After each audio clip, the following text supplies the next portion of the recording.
Friends, Bills fans, citizens of Earth, enemies of the state, thank you so much for being here on this week's episode of Under Review, and that red light is on, which means we are officially live.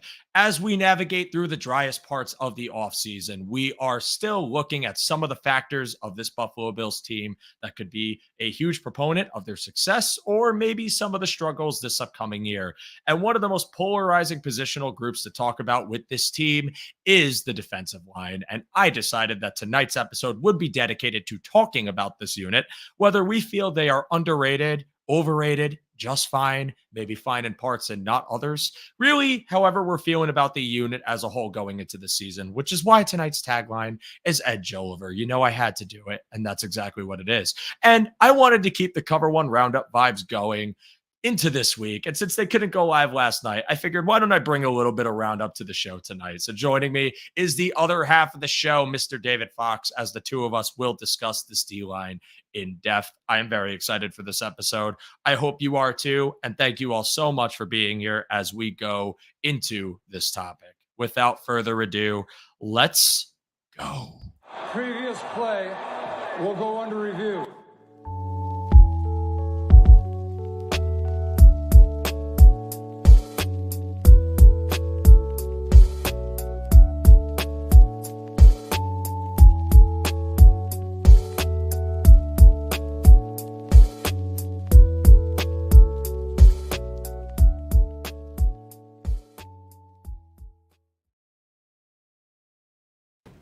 Once again, everybody, thank you so much for being here on this week's episode of Under Review. If you are a newcomer to the show, welcome. If you are returning and have been checking us out for a while, I appreciate you so much. If you are listening to us after we've gone live on any of our audio platforms, thank you again. If you could be as kind as to drop a like, rate it 5 stars, however you are feeling like showing your support, it would be greatly appreciated. And if you hate my guts, then consider the like button a middle finger. It'll really show me. Pretend the dislike button's not there. Just think of the thumbs up as a middle, because you can't point a middle finger down. Anyways, David Faux, I appreciate you being here. How you doing tonight? How we feeling about this one?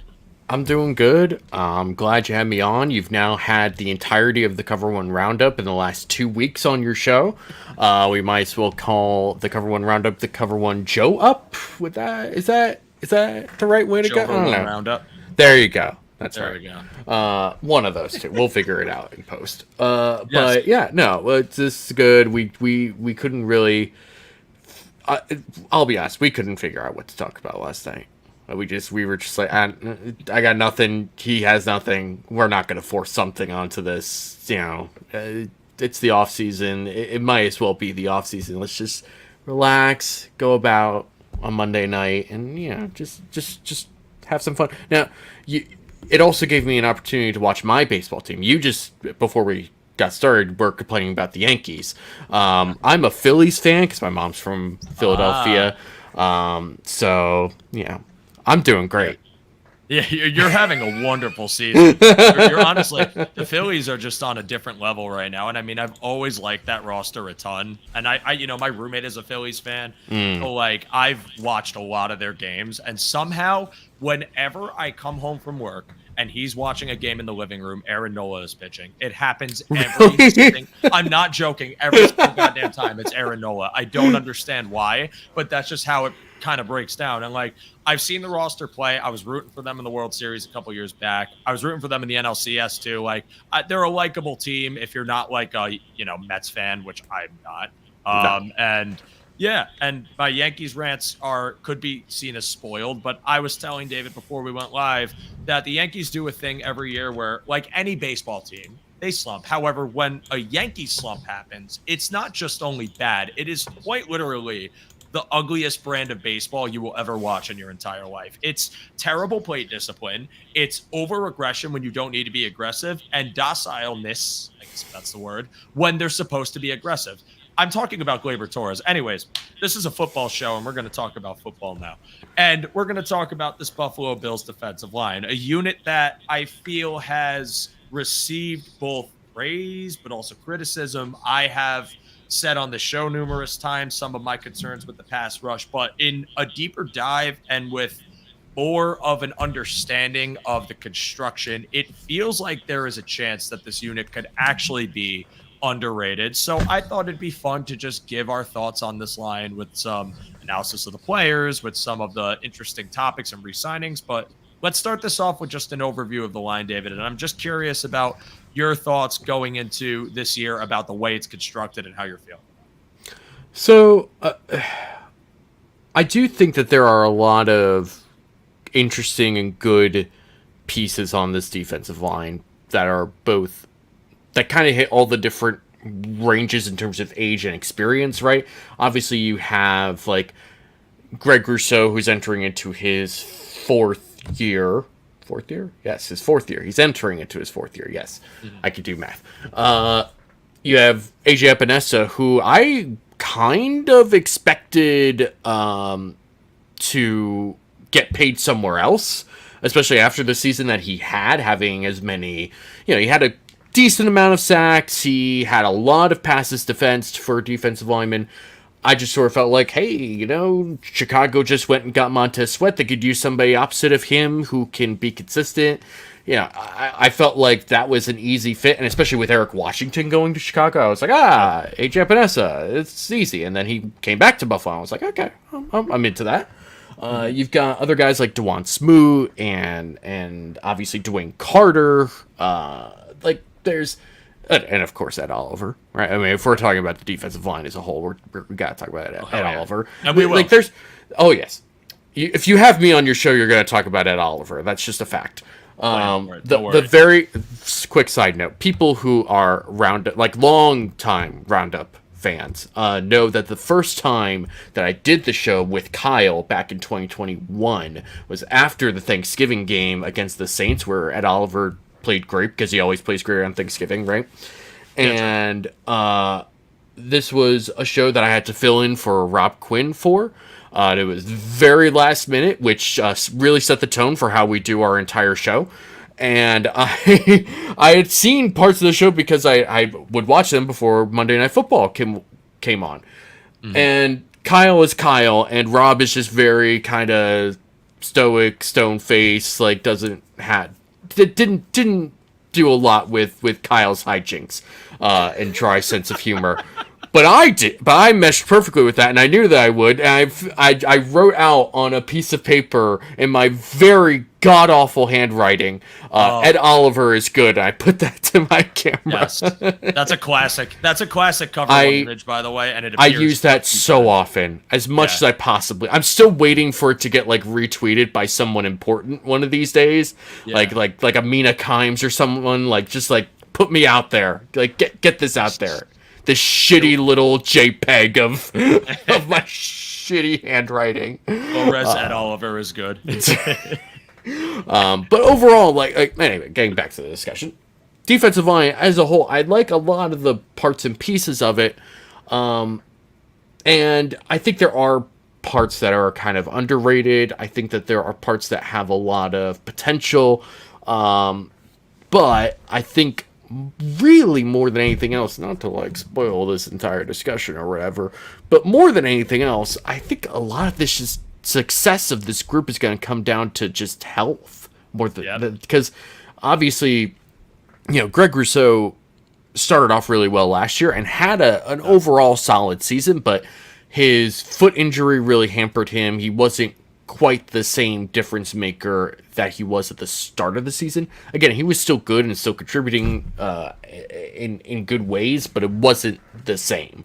Epinesa has really they've finally figured out what to do with Epinesa, where they're not you were playing at 280 and you were a power rusher, so we're just going to make you drop a bunch of weight and then make you a speed rusher. Oh, you can't win that way, we're gonna add more weight back on. It's okay.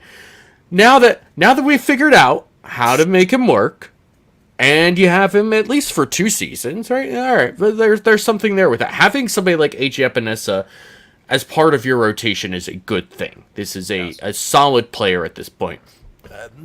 Second round pick worth it? Tough to say, but I wouldn't say it was, certainly not a bad pick at this point. I feel comfortable with that. Some guys get a little overdrafted. And let's be honest, AJ Epinesa was kind of projected to be a first-round pick that year, and that would have been a disappointment. But and a first, whatever. I believe. Yeah. Yeah. And of course there's Ed Oliver. Yes, Ed Oliver, but not who I'm talking about. Von Miller, who struggled just to do anything last year coming off of his torn ACL, which is understandable. But, Von Miller, being who he is trying to manifest greatness and generate good vibes and just, hashtag get his way to the top. Or I don't know. I was thinking of something else. I couldn't think of it. This is what happens when I don't prepare my bits. Which is never, by the way. I do not make my own bits ahead of time. Is the best comedy, man. These are all improv, which is why most of them suck. But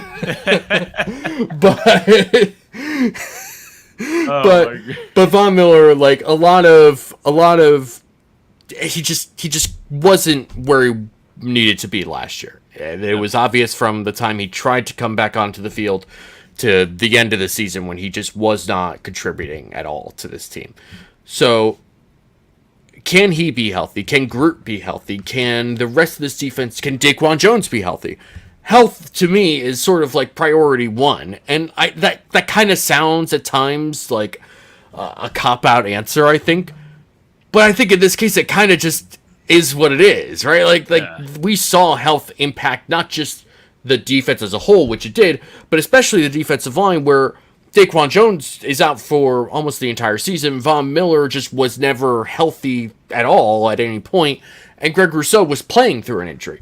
Yeah. So it impacted things in different ways. And so if you have these guys at least be healthy, I think you're going to see a Bills defense that was good last year turn into something like potentially really great this year. Yeah.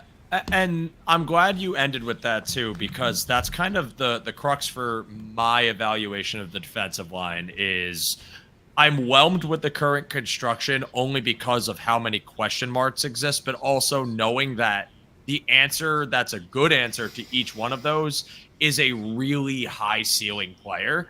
Like, it's a weird dichotomy of being like equal parts nervous because you don't know what you're about to get for a full season, but also kind of encouraged because there's reasons for optimism with the edge rushing group specifically. I'm very okay and fine, like happy with the way the DT room is constructed. In fact, Peter Wilson dropped this comment where he said 24 DT rotation, 23 iteration. I agree with this actually, because I think that there's more of like, I don't want to call it structure or emphasis, because when you have Jordan Phillips and Tim Settle, they have their designated roles. But, you bring in Austin Johnson, who's a true, like, situational 1T run stuffing guy, big body, like, can generate some force, but also just meant to eat up those teams. You draft Dwayne Carter, who's played kind of multi-tack, like 1T, 3T, 0T in college. So he has that kind of repertoire, but you're simplifying his role when he gets to the pros to kind of be that backup 3T.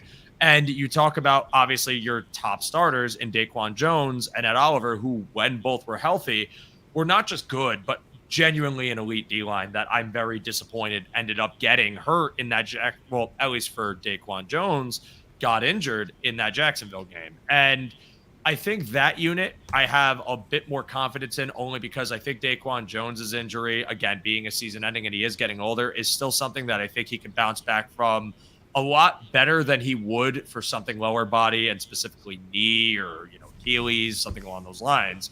And, that's kind of where we transition to the edge rushing group, where you talked about health. And I don't think health is a cop-out answer. I think health is a very fair, genuine take on your reasons to worry or be excited about the Bills edge room, because it's a room that, again, when they can stay on the field, has proven its productivity. I mean, AJ Epinesa emerges to have the best ball of his career this past season when he was healthy, before he goes down with a rib injury that ended up kind of hampering him and affecting his play.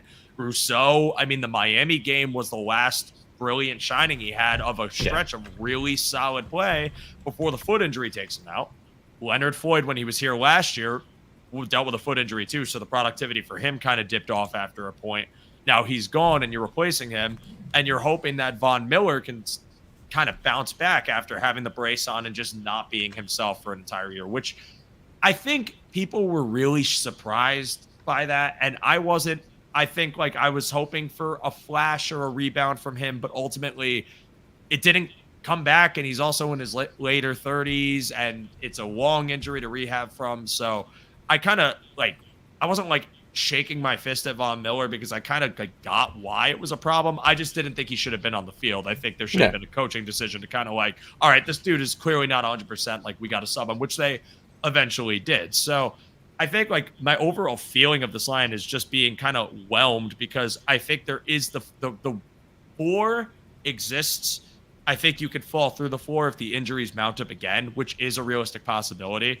But I do think that if you actually do get cohesive health at most of these positions, you're actually going to get a pretty formidable D-line that has a really nice rotation of DTs. And honestly, possibly a really nice rotation of edge rushers, assuming that one of these key players that we'll get into can actually pan out from another person or being another person kind of coming back after a year of rehabbing an injury that he got through. So before we get into that more, let's talk about specifically the guys that we brought back and talking about Epineza and Daquan Jones. So I just want to, your thoughts on them specifically coming back. Like, were you excited about them returning? And honestly, what are your projections for them this year? It could be numbers or just an overall feeling of how they'll do. Do we want to start with a specific player, or do we just... Your favorite one of the two. So Daquan Jones, right? Like, it was so disappointing to me when he got hurt. Not just because that game was just riddled with injuries, and I was also working at that time because it was a Sunday freaking morning, and of course they have to have something in the morning when I'm working. Yeah, that was not a fun game. That got me so tilted by the end of it. But like, Daquan Jones was having such a great season. He was blowing everything up. He was just moving so well, disrupting everything. He was allowing other guys to be disruptive and attack. Like, this was why they signed him. And to have him be not just hurt, but just taken out for the entire season, right? Like, you're kind of expecting at some point a 30-plus-year-old defensive lineman to have some sort of injury, right? Something that's going to get banged up, something that's going to require a couple weeks off or something like that. But for him to lose basically the entire regular season was so brutal because of how well he was playing. And I like that the Bills were willing to bring him back because of how well he was playing. And, bring him back on a pretty cheap deal, all things considered. And for something that's not like a big commitment or anything, like, I appreciate all of that. Because if he is anywhere close to what he was doing at the beginning of 2023, he's going to just tee off on so many different guys, and again, allow other guys to tee off as well. Ed Oliver and Greg Rousseau and AJ Epineza and potentially even a healthy Von Miller will all benefit from having a healthy Daquan Jones right there in the middle. Yeah. It's really going to be such a difference to have him back. Like, when he came back at the end of the season, it was disappointing because he just was not 100% himself. And we know, like, it was kind of a shell. It was kind of like, well, okay, this is like the ghost of Daquan Jones because he missed so much time. And he had a couple of like flashes, but it really just was not the same player. And it was disheartening. But I think now that you get a full offseason of recovery, even if there are some, I guess, times where he might end up getting banged up along the way, I do expect him to just be out on the field and be able to still produce at a high tick because he's just that kind of player. He plays with that kind of style, very good at kind of getting through his double teams and forcing himself in run defense, getting through the backfield. I don't think that's going to change. But what I do also suspect is that the addition of Austin Johnson could be beneficial. And this is actually a point I was going to bring up. I got to find this. Who put this down here? Oh, no. I lost it. Did I lose it? Oh, okay. Peter Wilson. Shout out to Peter Wilson, who says he's watching from St. Louis. Thank you for watching us. We appreciate you watching from afar. It's awesome. But this was a point I was going to bring up, and why I think Austin Johnson was a nice signing in the rotational aspect is because 50-50 with Jones on rundowns without much, if any, drop-off against the run. The drop-off against the run part, I'm hoping not. It's a new team, new system for Austin Johnson, even if there are similarities to what he was playing in. Obviously, every playbook's different, but if you're literally just asking this man to go out there and stuff doubles and just be an enforcer and run defense, yeah, I think it could be beneficial to have his presence and ultimately make the workload on Daquan Jones, at least to start, a little bit lighter, which I think could benefit him, especially if you're talking about maybe preserving him for a midseason stretch where you really need his play to be top tier, especially when you get to the colder months and maybe, adverse weather in Buffalo. Teams are trying to run on you a bit more, and you need to just kind of hammer in that defense. And it's why I like it. So I agree with that point. And when you talk about Daquan Jones, really just, again, just as a leader for the defensive line group, someone who's been here for a few years, I'm ultimately encouraged to have him back, hopefully fully healthy. And it's really just something that, you talk about health, and I think that's going to be a recurring narrative for this episode. Just how much of a drop-off there can be with the overall identity of your defensive line when you lose just such an integral part of it. Like, I know there's been some lack of positive comments in our chat about our depth last year with Jordan Phillips and Tim Settle. And they're right. And they're right. They're right, 100%.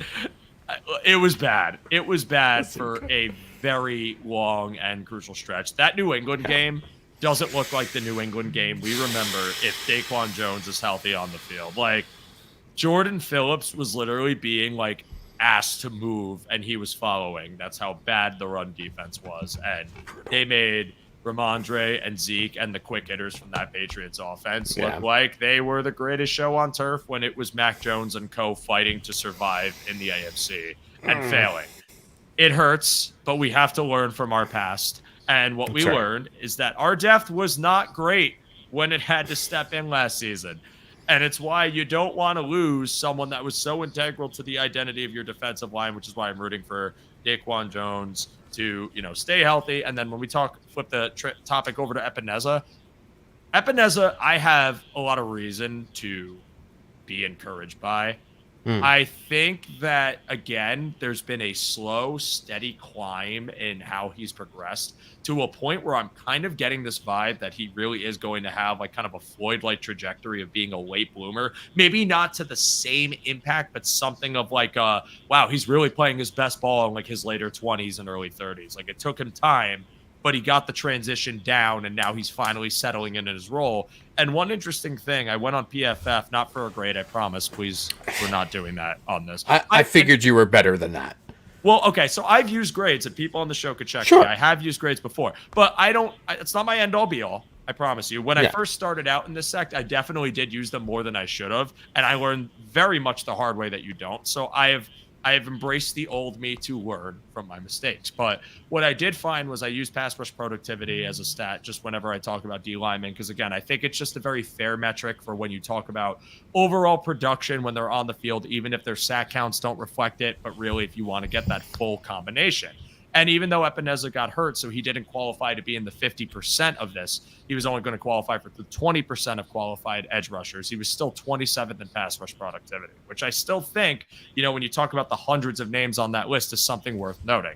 And I think that when you talk about his play going into that Jacksonville game and really just the enforcer he was, and then just how really you were seeing him have some sort of impact in really every game before the rib injury, I have optimism for him getting an increased snap count to the point where I think that 20% could end up being something where I reference that 50% metric, and he's still in that top 30 range of someone who's consistently getting pressures, using his long arms to his advantage, and just aiding a pass rush that really needs consistency and stability to get the most out of it. So do you have any more thoughts on Epineza before we continue?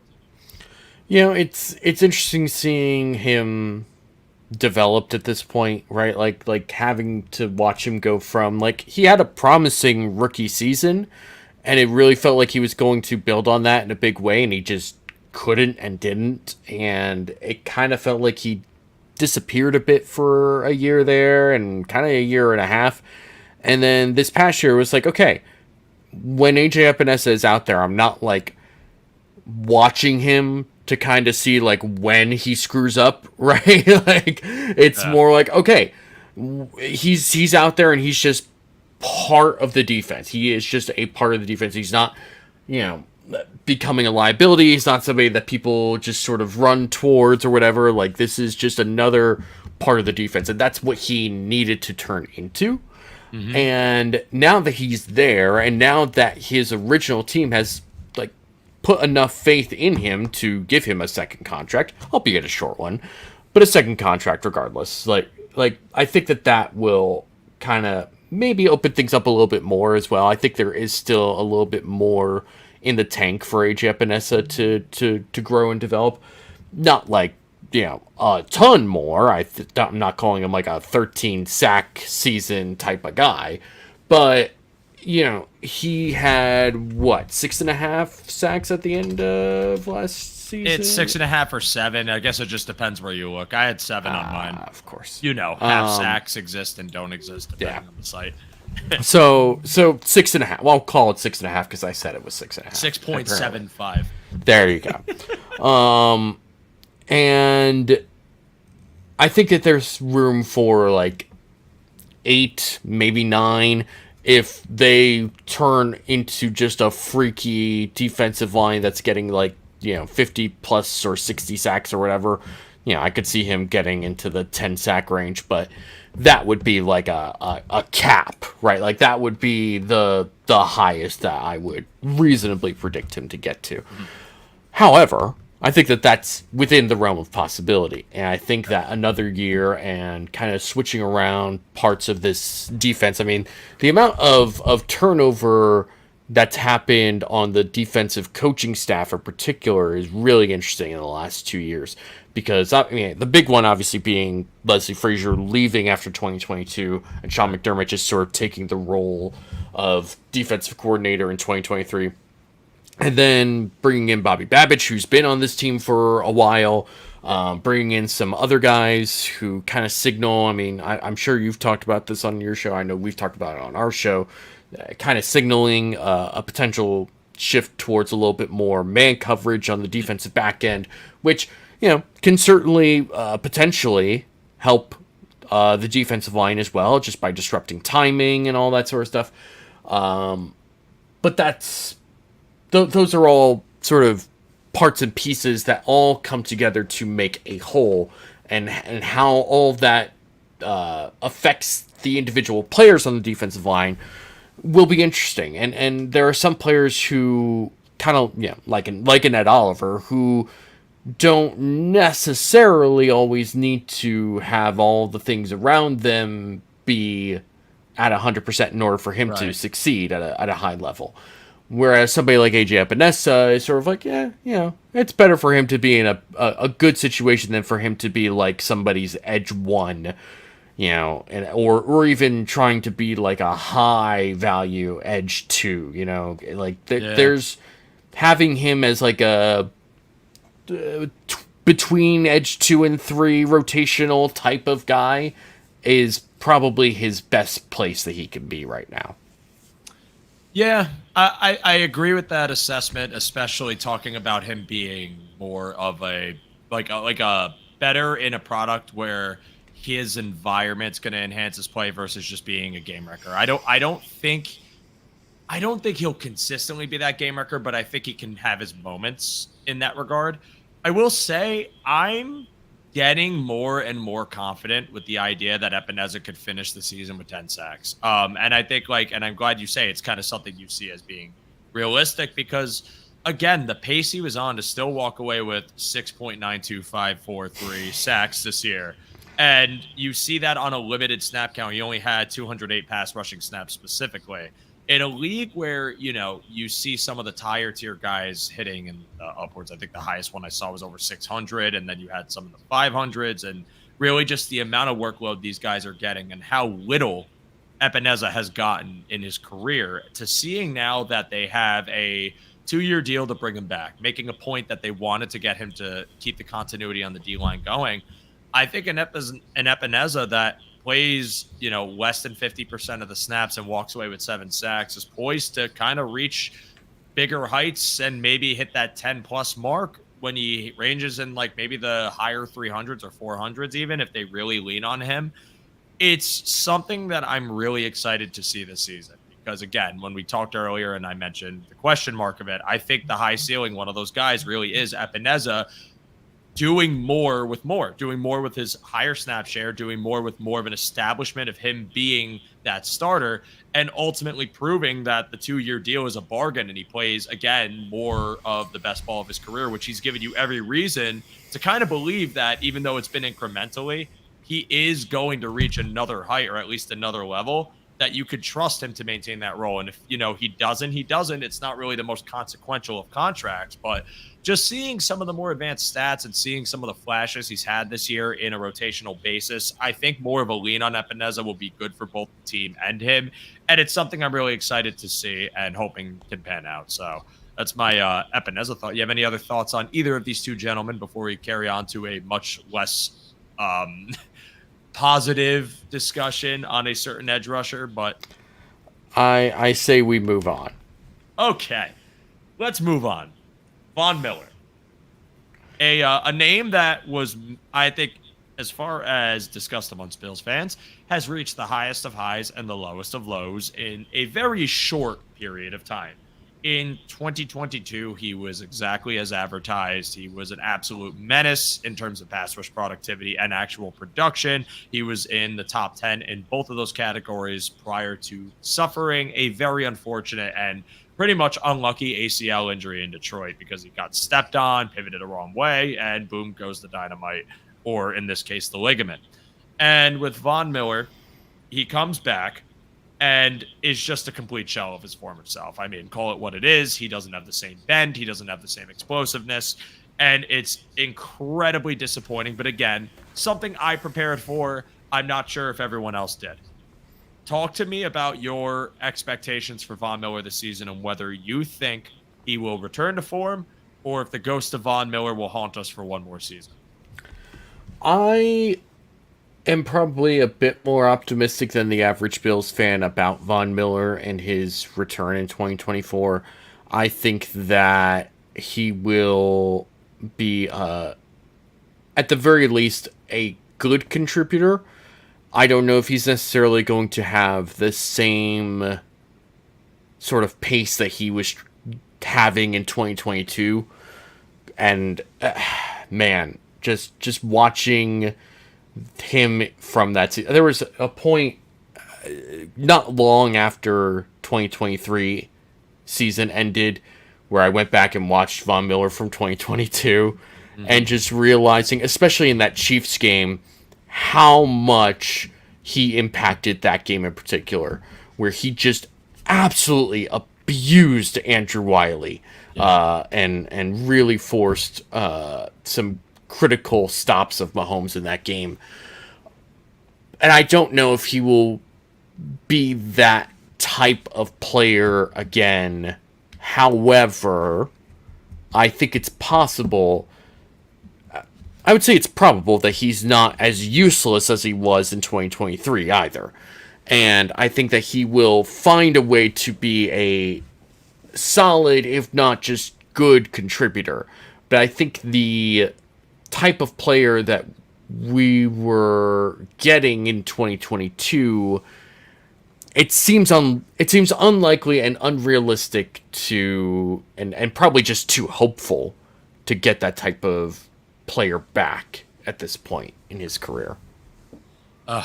Yeah, it's just such a shitty situation to be in because, again, the highest of hopes for him when he came in, we knew that he's had injuries in the past. He's torn an ACL in the past, and there was some, bruises and bumps here and there. But you brought him in to be an enforcer in your pass rush, and he's excelling in that role, which is why it was just so damn crappy to see him go down and really to even be having this discussion of the contract and how they had to basically, I mean, power to him for essentially betting on himself and redoing the whole deal willingly. I mean, no one expected that.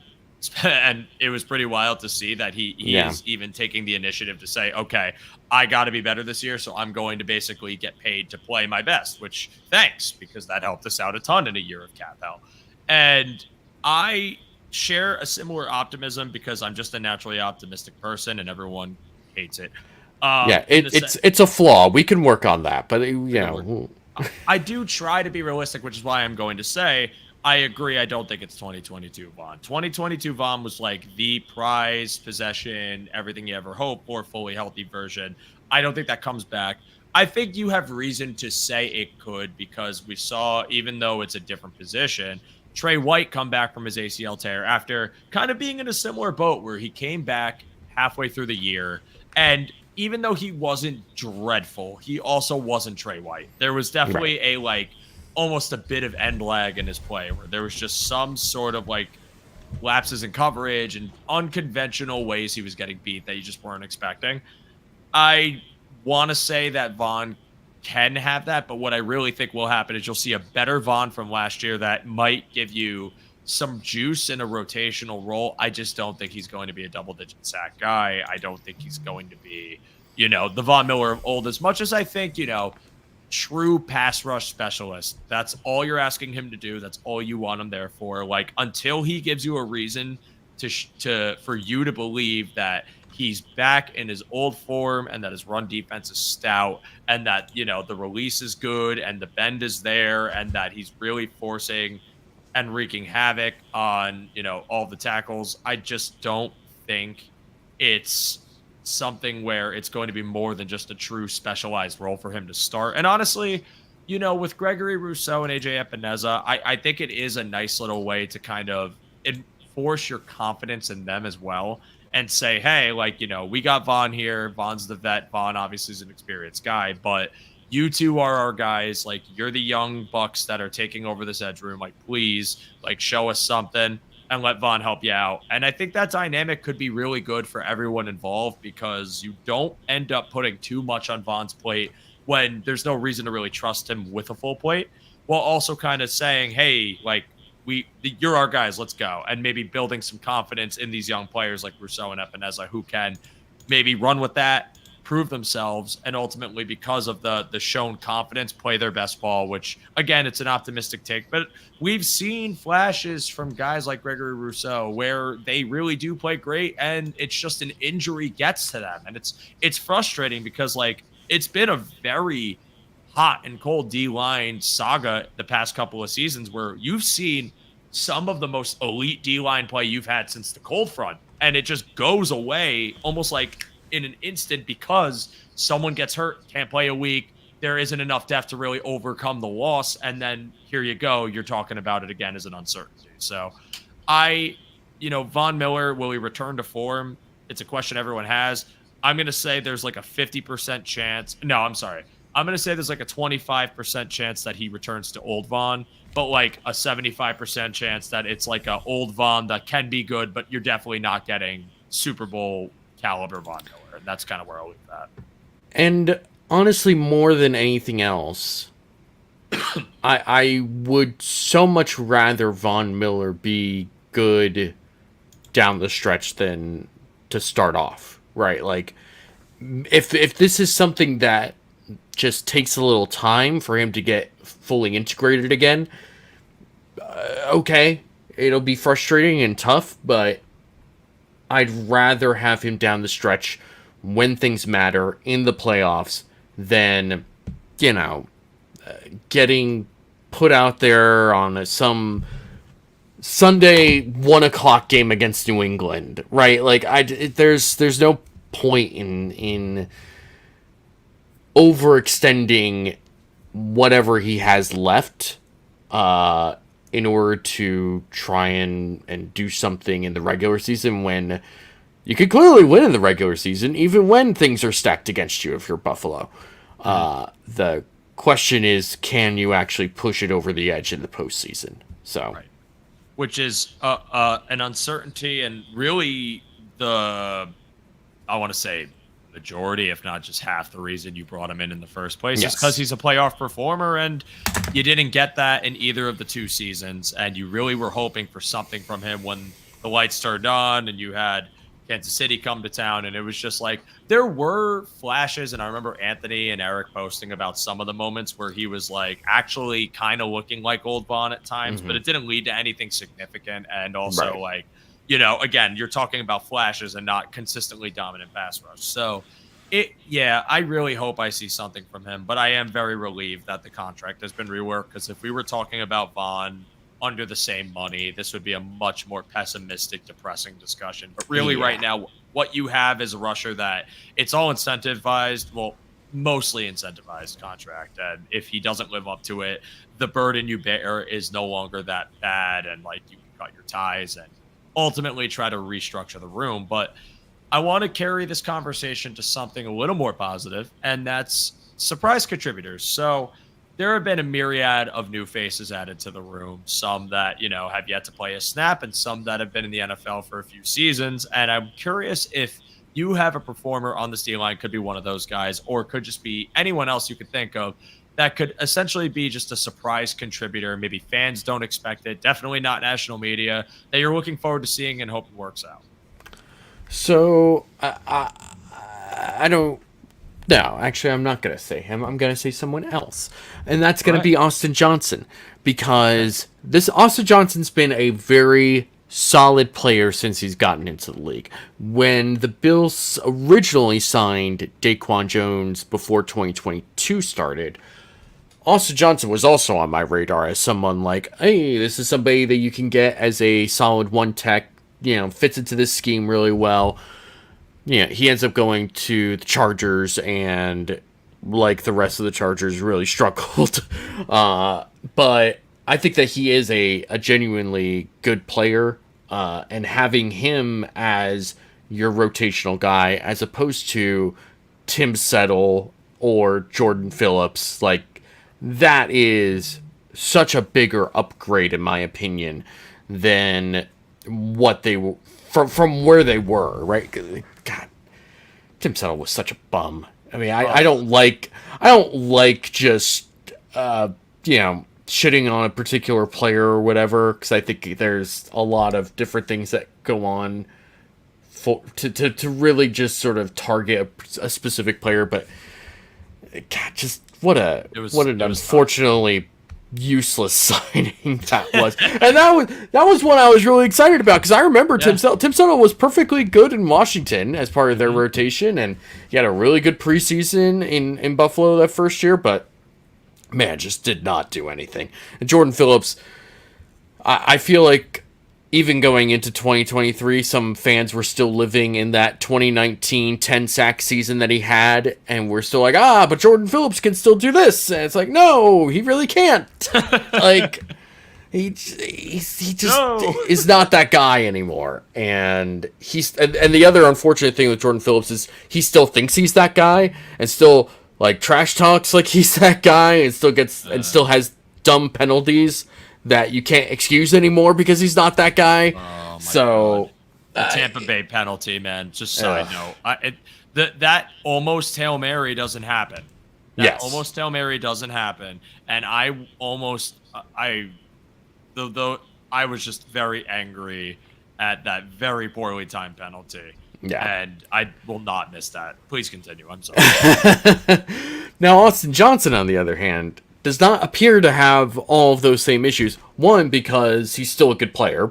And two, I kind of get the sense, just sort of based on the fact that he seems to always land a job no matter where he goes and how long he's been in the league, that this is someone who is just a smart player who does what he's supposed to do. And that's all you really need in this particular defense, right? It's not like he's the most athletic player in the world. He's just somebody that knows what he needs to do, wins with technique and good football sense, and isn't going to put his team in a bad spot.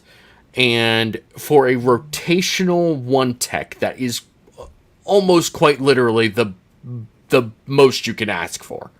And that, to me, is going to end up probably becoming one of these really underrated signings where, like, once you get into the middle of the season, like real ball knowers will be like, low key, Austin Johnson might be the best signing they made this offseason. There's going to be that inevitable tweet in like end of October where it's like, how did they let the Bills get Austin Johnson? Well, but it's not like because he has like these crazy metrics. It's just like what he's doing is just such a core part. And you bringing this up, I like the Austin Johnson signing a lot. It kind of indicates to me some sentiment I feel about this team on both sides of the ball, which is really that they've raised their floor considerably, but they're not going to be a sexy team. And I don't think that means they're going to be a bad team, because I've expressed I think the ceiling of this team is like 12 wins and the floor is like 9, which is why I think they'll probably end up with like 10 or 11, which is kind of like a not really that sexy record. Even if it gets you to the playoffs, you're kind of like 10 wins, 11 wins. Like I want 12, 13. I want more. But the floor feels like it's been raised, and it feels like what they did was they went for functional. They went for someone that, again, like isn't going to put you in a bind, but just does the work you need him to do. And Austin Johnson, really, that's his MO, is doing the dirty work and just being functional. And being functional doesn't net you an insanely high payday. It gets you money, but it's not going to get you top 5 DT money, because top 5 DT money obviously entails I do the dirty work, but I'm also a star.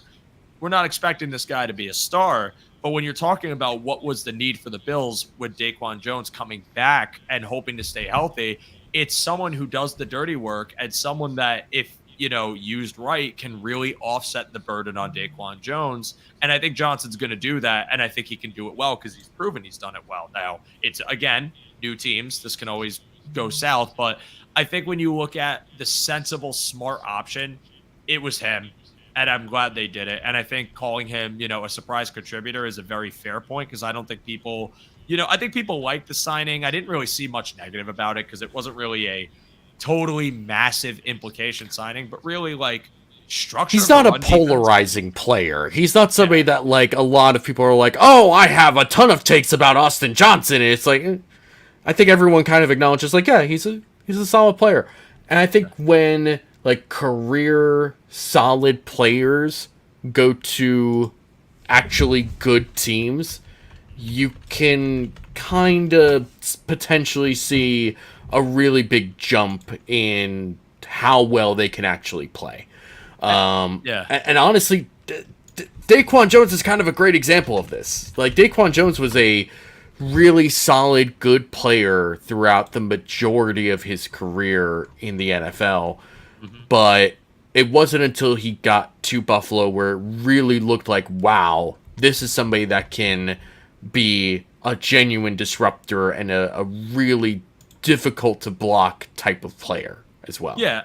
And again, talking about Austin Johnson, we're talking about rotational depth. Yes. And when you talk about them, talking and saying it's solid is honestly the ceiling you want to hit, because this is a guy that you're going to be rotating in, minimal snaps, really one specific function. So if I'm getting solid out of that, like, sign me up every single day of the week. And a foundation of solid pieces, as a collective, is still going to help you in games. It's still going to make your defense viable. It's still going to do its job in some capacity. So if you really do get even just one of these like edge rushers to reach their ceiling, and then you're talking about a healthy DT room with solid rotational options, doesn't have to be world beating, just functional. That's where you could be excited and say that this is an underrated group. And I think that argument does have a lot of merit when you talk about Johnson and depth. So I am glad you brought that up.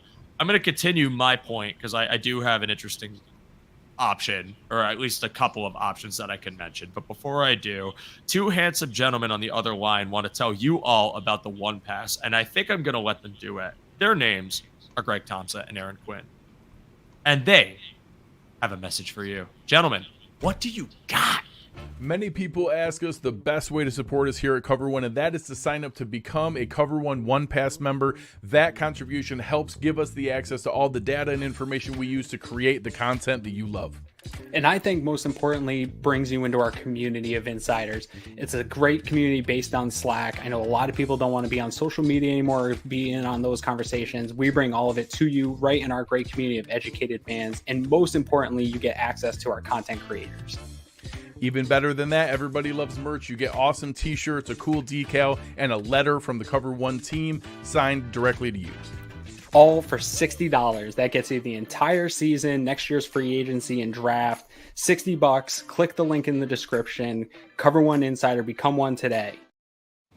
Yes, friends, for 60 gold doubloons, you can become an insider.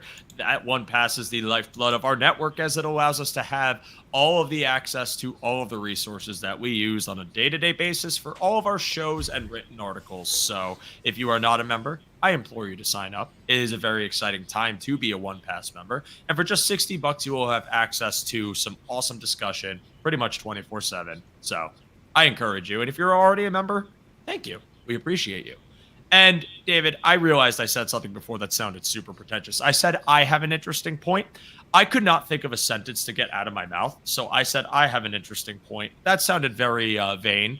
I don't know if it's an interesting point. People might not think it's interesting. It is a point I have, though. So I just wanted to express that I am not I do not think I am the salt of the earth or anything of the sort. And if I wanted to get ahead of that before someone noticed that, it was like, damn, this dude's full of himself. So I think a podcast that you host kind of implies that you actually think you have quite a few interesting points to make. So, you know.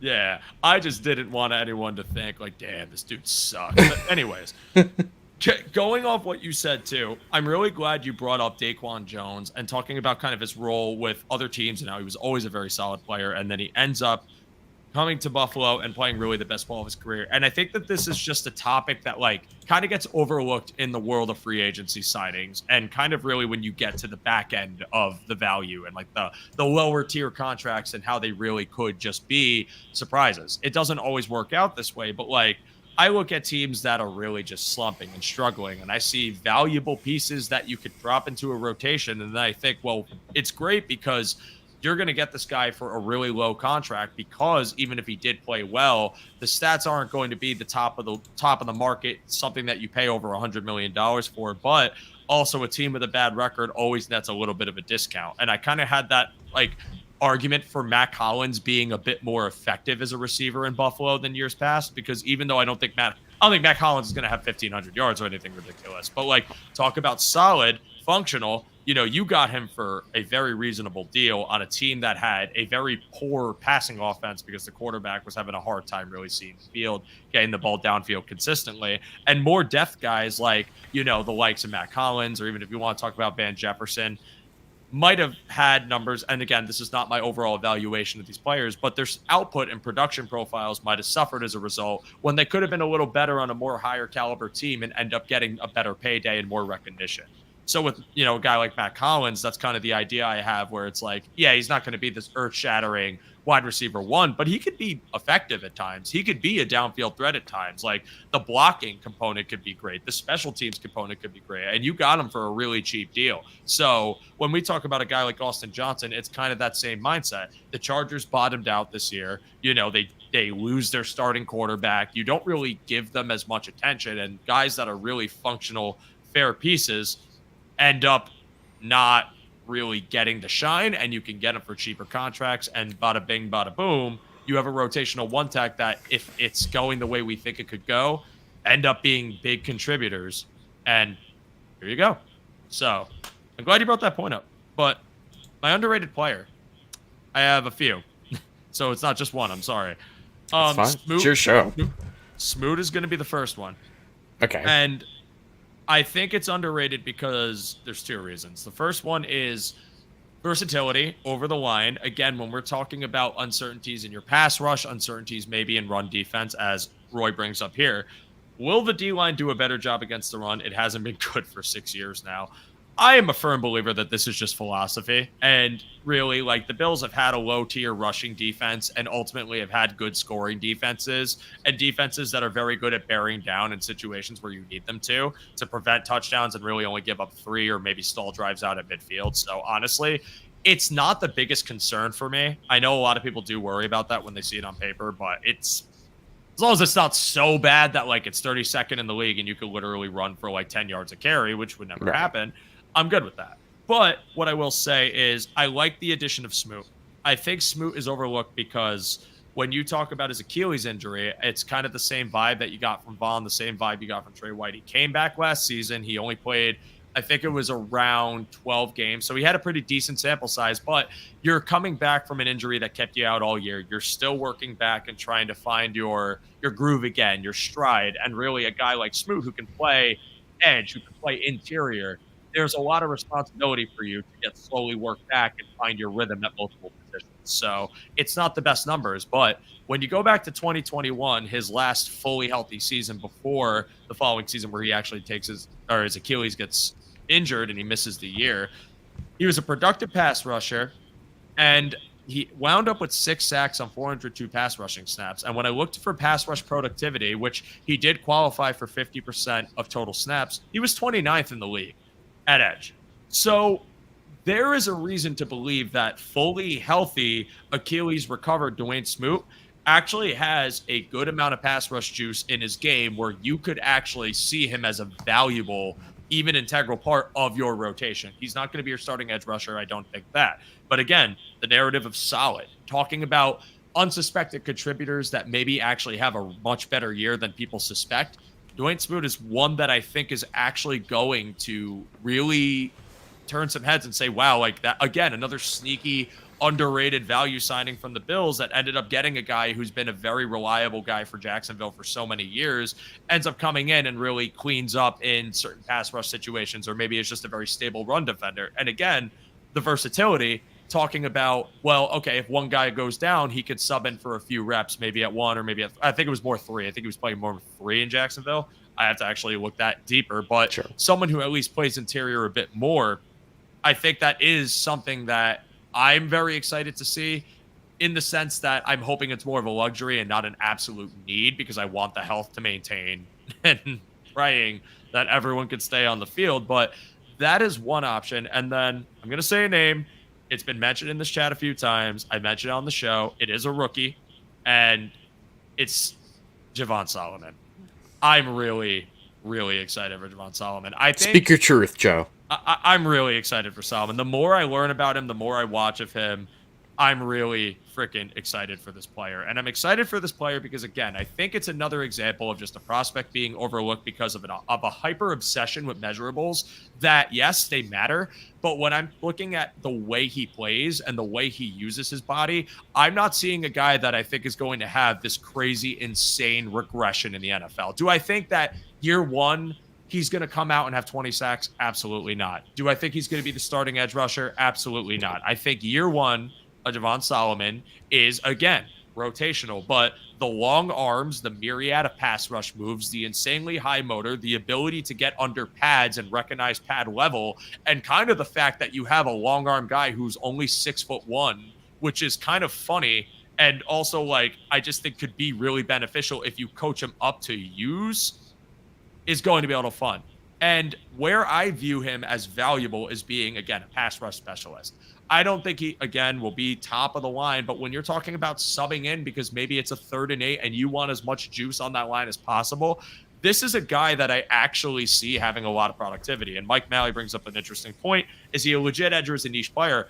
I do think he's going to be a little bit more niche to start, but I think the room for him to grow into a valuable, stable edge is there. And even if not, a pass rush specialist in a defense that, again, you're just looking to get a rotational contribution from everyone you've signed is still immensely valuable to me, and someone or something that I think we should embrace, and someone that I'm excited to watch in Solomon.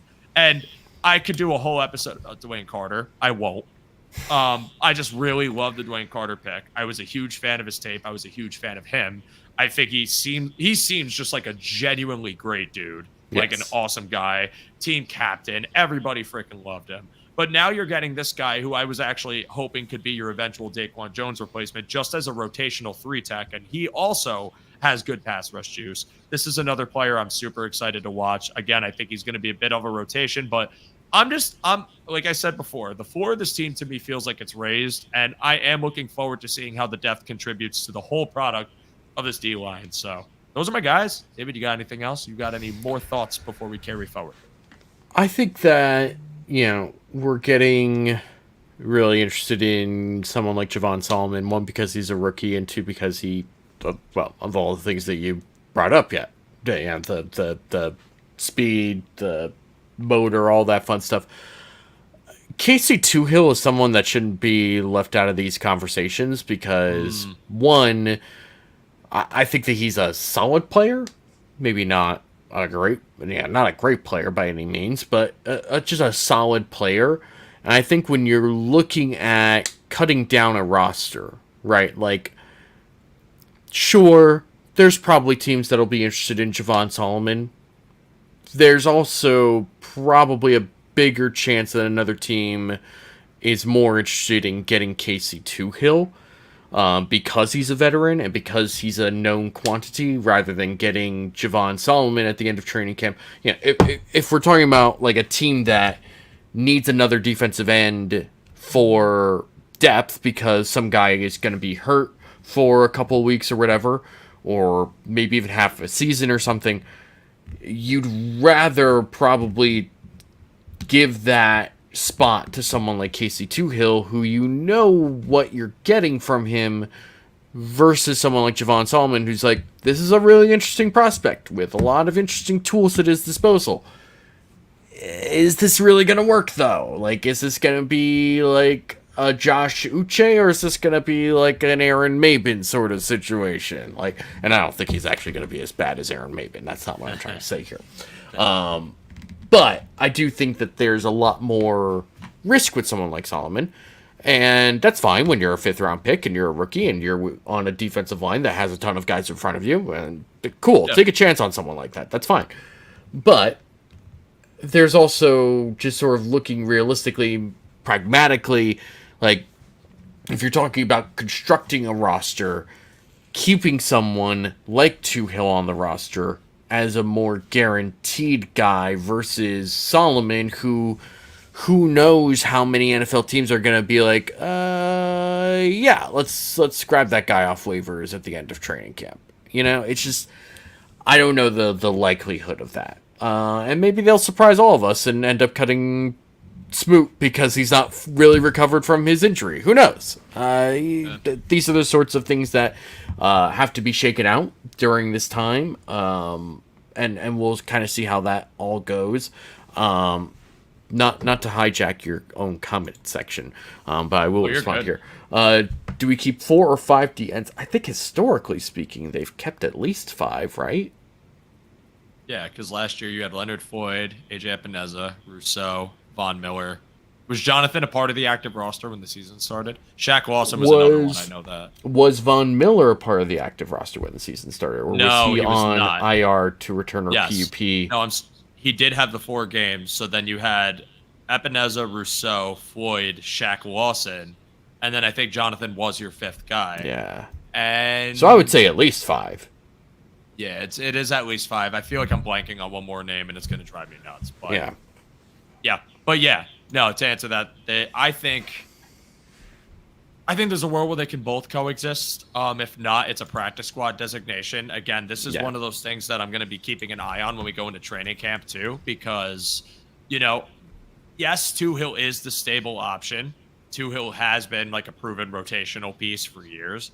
I also think that, like, in a time of uncertainty is probably the best time to just try and hedge your bets on a project like Solomon, just because, again, like, you're not really sure what this defense is going to be. And, like, if it's already struggling, then what's the harm in taking a risk on someone like him who, again, I think you're taking a risk that I don't think is going to bite you nearly as bad as, like, say, if Epineza didn't pan out and actually had the worst year of his career, right? Because you're banking on this guy being your potential starting edge, assuming they don't make another move there. I completely get the point and see the world where Toohill ends up being, like, the vet they keep and, like, Solomon's designated to practice squad. I also see them seeing flashes from him in training camp and being like, nah, I think this guy's got some juice to him. Like, this guy has the potential to really be molded into something. And I think this kind of goes into a topic that I did want to bring up, even though I didn't put it on topic list. I apologize for the out of nowhere, but the coaching shift too. Now that you have West taking over and you lose Washington, like, this kind of, to me, is one of the ways I'm really going to be seeing how much of a difference it is having Marcus West take over this line and coach up this line versus what Washington was doing. So, like, I'm interested to hear your thoughts on that pivot too, because I feel like that's not talked about a lot either. And it's something I did I did the episode with Uber last week. I was talking about underrated parts of the team. I talked about coaches, players, concepts, things. Got yelled at for it in some ways, and other people were fine with it.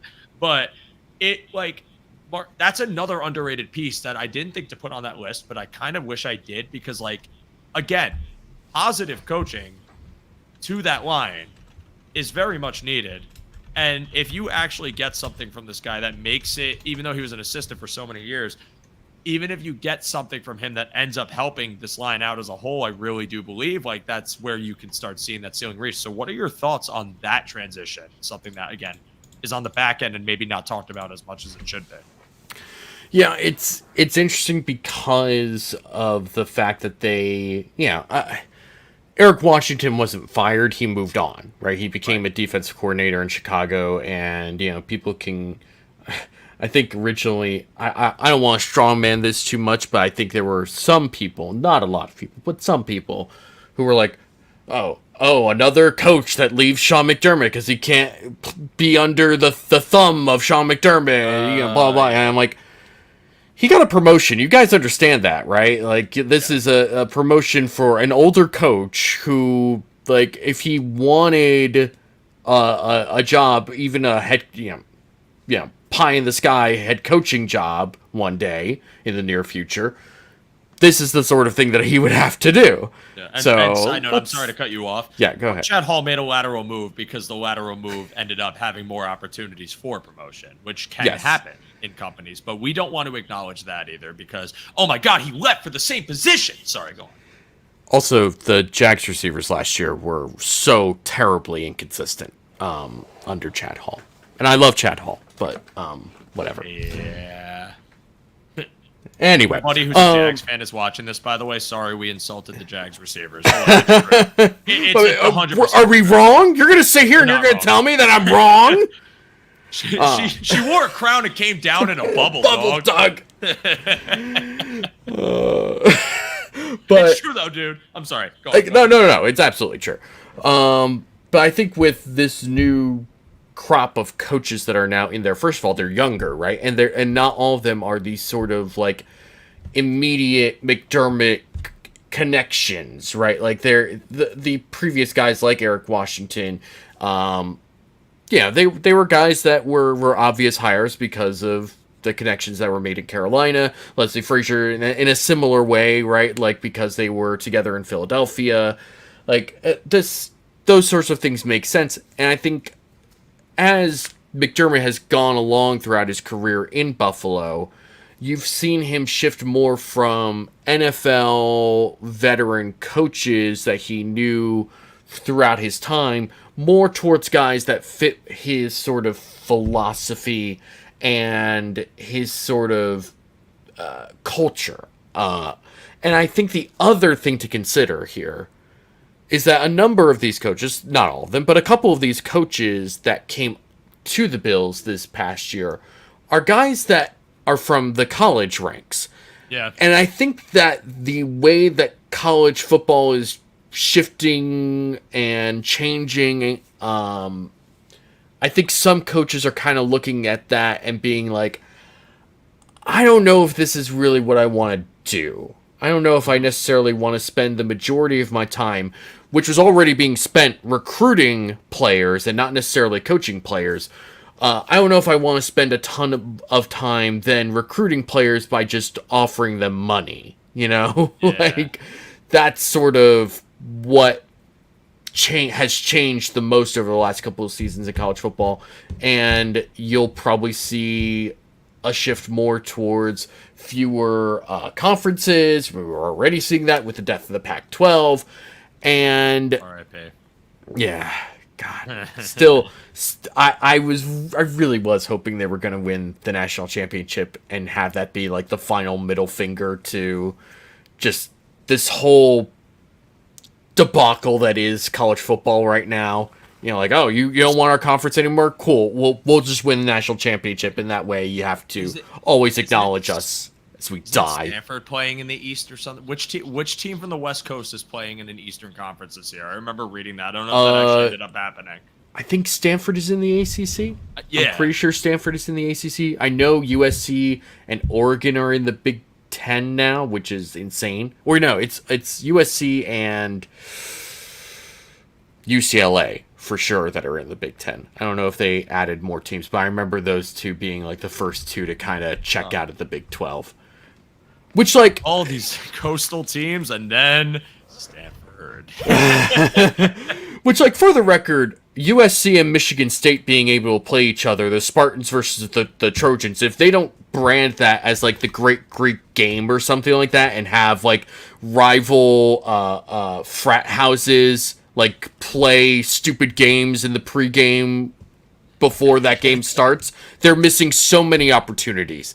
But that's a separate conversation. The mascots aren't playing beer pong on the field at halftime. This is an absolute missed marketing opportunity, and this whole transition was for nothing. And I will be very disappointed. I'm sorry. Please continue. I keep cutting you off. Oh, I'm cutting myself off. I interrupted myself like 3 different times to make 5 different points. But the main point is that I think the hires of getting some of these college football coaches is not coincidental, and I don't think is even necessarily like Sean McDermott being like, I need to get younger and I need to relate to these hooligans a little bit better. You know, it's just probably people that or places that he has connections to, because we know that, you know, within the Sean McDermott circle of trust was Manny Diaz, who was the head coach at the University of Miami. Which is where one of these coaches came from. Obviously, not somebody that, like, was, Manny Diaz was in Penn State for the last year or two as their defensive coordinator after he got canned by Miami. But I think there's still connections there as far as I can remember. I feel like I did a deep dive into, like, all the coaching hires. I'm pretty sure that connection is still there. Regardless, though. Like, there's connections and there's guys that fit into that circle of trust that Sean McDermott has. And I think once things started to shift more in the college football landscape, there were probably conversations that he had with certain people, and those certain people were probably like, hey, there's some guys that you might be interested in if you're, looking for different guys for your coaching staff. This is somebody that I really like, and blah, blah, blah, blah, blah. Things go on from there. It's one part of Sean McDermott as a coach that, one, I think indicates that you're going to see him here for at the very least the next 2 years, even if this year doesn't pan out the way you hope. And two, does seem a bit refreshing, is that kind of shift from the norm, because, like, if you were to tell me what I genuinely thought was most likely to happen at defensive coordinator, it was going to be Washington getting the job and Babbage getting poached by a different team and this entire fan base self-destructing and everything burning down to the ground because we let the young prospective coach go, and several articles would have come out from a reputable source, or at least 23, that would have said that Sean McDermott hated Bobby Babbage and wanted him to go. But what actually ended up happening was, in the trend of really this offseason with a lot of these coaching decisions, they got not only younger, but got some fresh minds in there. And minds that I feel like kind of catered more to a Sean McDermott that, as he's entering his now 8th year. I completely blanked on the math right there. Eight, yeah, because it's 2024, so 7th year as head coach. Correct? Do I have this wrong? I think I have this wrong. This is his 8th year. 8th year. Yeah, that's a 2017, 18, 19, 20, 1, 2, oh, 3, yes, because I'm counting the 7 4, and I'm not actually counting it as its own year. So that is bad math on my part. So I wear that one. That's terrible on my part. But what I'm really trying to get at here is with McDermott, you're seeing as he continues on in, the life cycle of being an NFL head coach, that he is trying to make some holistic changes to the staff around him and ultimately trying to make a transition without he himself going, and just bringing in some new voices, some new minds, some ideas that he might not have been hearing from people that he trusted. And I think that that's a very encouraging sign for a coach that, was kind of spearheading a campaign that for so many years after the Bills get Stephon Diggs and they're really in the peak of that Super Bowl window. Again, I'm not a believer in the windows just because of, I think if you have Allen, you're always going to be competitive, but you kind of saw it getting stale. You saw the overall philosophy getting stale. You saw, like, this team had an identity, and the identity was known, and there wasn't too much pivot from their identity, both offensively and defensively. And now it's kind of getting figured out. And, injuries don't help that, and it ends up getting shredded. And you're like, we need change. And now you bring in a younger DBs coach who, comes from a system that played one high and a lot of man, and they could stand to do that more on their defense. You promote Bobby Babbage, this young, really prospective, high energy, super honest, really talented developer of talent to be your DC. Eric Washington did just leave because he got a better job. However, Marcus Wentz gets promoted. This is another younger guy who was in the college ranks not too long ago. And what you're kind of getting out of it is just new voices that is indicative of really just what I feel is a new era in the Sean McDermott coaching cycle for the Buffalo Bills. And we don't know if that's going to be a good thing. But when I look at the Marcus West decision to just promote him and have the younger guy there and not really go for like some retread D-line coach that might have just been like a cop-out hire, or again, just the automatic promotion of Washington, I am left a little bit encouraged by this decision, because what it's telling me is there's a desire for change, there's an urgency for change, and that it's time for there to be a new face and a new look to this defense as a whole. And I think you're going to get that. And I think a lot of the decision making they've made for this defensive line is reflective of that, because also some of these moves they made don't reflect the initial profiles that they were going after in years past. And a guy like Solomon is kind of the glowing example of that, because again, he doesn't have the massive height, but he does have some reach, but also he's just more of like just like a different style of pass rusher. So I think I'm encouraged to see this move. I don't know how impactful it's truly going to be, but really, if you see the D-line playing some really good ball this year, despite the question marks, I am going to look at Wes's way, and I'm going to give him his flowers, because I think it would be known that some transition and some new life breathe life into this room. And in the midst of having some guys take over that you really weren't sure if you could lean on, being able to hold their own, it'll be something where it's worthwhile to give him his credit for what will ultimately be a big contributor to some defensive success. And with that, I have nothing left to say for the evening. Do you have anything else you want to share before we wrap up, David? Ed Oliver is good, just so you know. Ed Oliver is good. Ed Oliver is so good, in fact, that when I looked up his advanced stats, I was very pleased to see that not only on top of his 11 sacks, which were all really good, on 445 pass rushing snaps, he was fifth in pass rush productivity amongst D tackles. So for the value you are paying Ed Oliver, which is not top 5 DT money, you are getting top 5 DT output, which I think is really freaking cool. And yes, I know Ed Oliver wasn't the most... Honestly, he had a pretty bad game against Kansas City in the playoffs. He got beat. Simple as that. I'm still totally fine with Ed Oliver being my starting 3T. I also think that Ed Oliver, when you get to the playoffs, again, as much as it sucks to see him in that situation in Kansas City, I also think that having his not sidekick, but kind of his counterpart and Daquan Jones being able to play healthy ball, and also some stable edge rush presence, which again was kind of not what it was because of injuries at that point. I think Ed will end up being just fine and is going to continue to be a contributor for the Buffalo Bills for many years to come, and I'm glad to have him. As Walter S. gives us a Ed Oliver is good ... in the regular season. And like, I get it. He had a bad playoff game. I'm still very happy to have Ed be the starting 3T for this team. I think, again, there's a myriad of factors. I know he didn't have a good game, but it's also just like so much went wrong on that defense in the playoffs. So many things. Like, not having Terrell Bernard is already a massive blow to what you could do when you're talking about disguising blitzes and just different ways to kind of make your pass rush fresh. And when you're talking about not being effectively able to have your linebacker shoot gaps because they just can't do it, or they're not big enough to shed their blocks, and really there's no hope to do anything besides send your pass rushers over and over again, I think that's going to breed to some predictability and ultimately hinder the performance of all your linemen. But Ed Oliver is good. And we'll wrap it up there.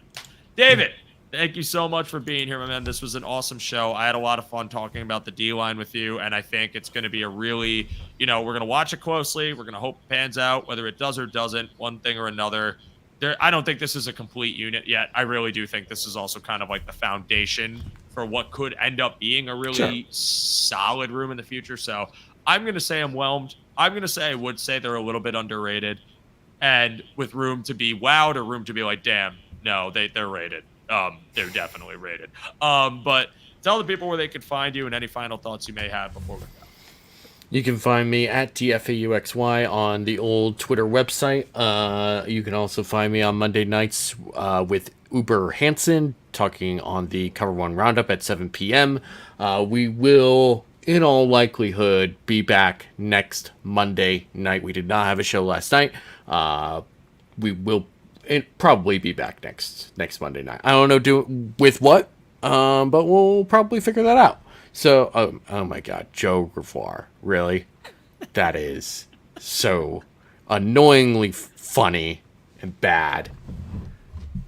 That's the general vibe I get from everyone. I hate how much I love that. All right, go on.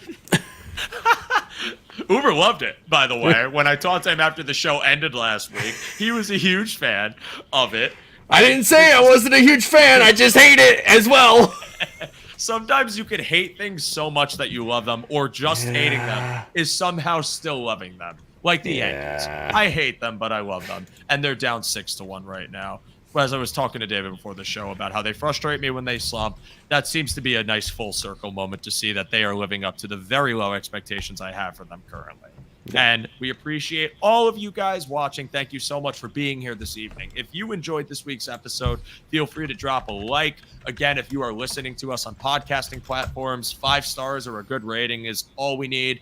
You guys are always great when you give us your input, and I'm always happy to throw it on the board. I will be back next week, in the midst of the off season. I understand that it's a lot of dry stuff, not really much coming out with the Buffalo Bills right now, but we are not far from training camp. So stick with us as we continue to give you episodes to hold you over until we get there. I know some people are itching for any sort of news. I am too, but we'll get through this together. And when training camp rolls around, we're going to have a lot to talk about, and it's going to be a great time.